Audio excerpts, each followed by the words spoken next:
की सियासत में आरजेडी सुप्रीमो लालू प्रसाद यादव का लंबे अरसे से दबदबा रहा है। तेजस्वी यादव फिलहाल आरजेडी में लालू प्रसाद यादव के उत्तराधिकारी माने जाते हैं। ऐसे में बिहार के पुराने दिग्गज पप्पू यादव और युवा चेहरा कन्हैया कुमार को बीजेपी विरोध का चेहरा बनने से रोकने में लालू नीति काम कर गई। इन दोनों को कांग्रेस ने उम्मीदवार बनाने की पुरजोर कोशिश की।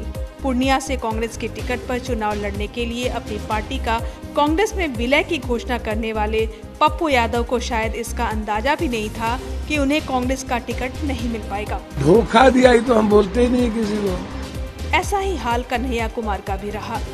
बेगूसराय से दावेदारी पेश कर रहे कन्हैया कुमार को बिहार से बेदखल करने के लिए सीट शेयरिंग में ये सीट सीपीआई को देने की लालू यादव की रणनीति काम कर गई और कन्हैया कुमार को कांग्रेस दिल्ली में टिकट दे पाई।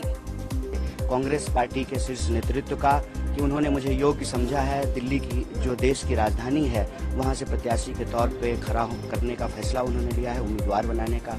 निश्चित तौर पे जो है हम उनकी उम्मीदों पर खरा उतरने की कोशिश करेंगे।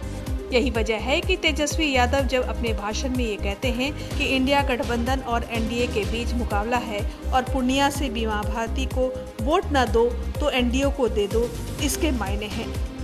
ये कोई एक व्यक्ति का चुनाव नहीं है, ये दो धारा, या तो एनडीए या तो इंडिया, या तो एनडीए या तो इंडिया की लड़ाई है।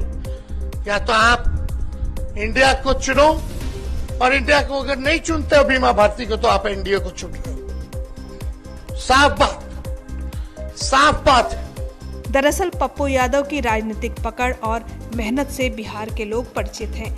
ऐसे में उनका मजबूती से उभरना तेजस्वी की सियासत के लिए खतरे की घंटी हो सकती है। हालांकि पप्पू यादव ने लालू यादव को मनाने की हर संभव कोशिश की। जब वो नहीं माने तो निर्दलीय उम्मीदवार के रूप में चुनाव मैदान में उतर गए।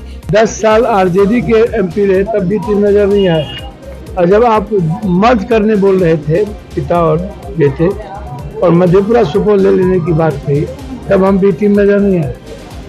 तो 10 दिन पहले बी टीम नहीं थे, उनकी पार्टी ज्वाइन नहीं किए और पूर्णिया से लड़ने का संकल्प ले लिया। और पूर्णिया इतिहास लिखेगा, यह एमपी का चुनाव नहीं हो, इतिहास लिखेगा। पूर्णिया की जनता एक नई राजनीति का इतिहास गढ़ेगी। वहीं जेडीयू से 2019 में सांसद बनी बीमा भारती चुनाव घोषणा के बाद आरजेडी में शामिल हो गई और आरजेडी ने उन्हें उम्मीदवार घोषित कर दिया।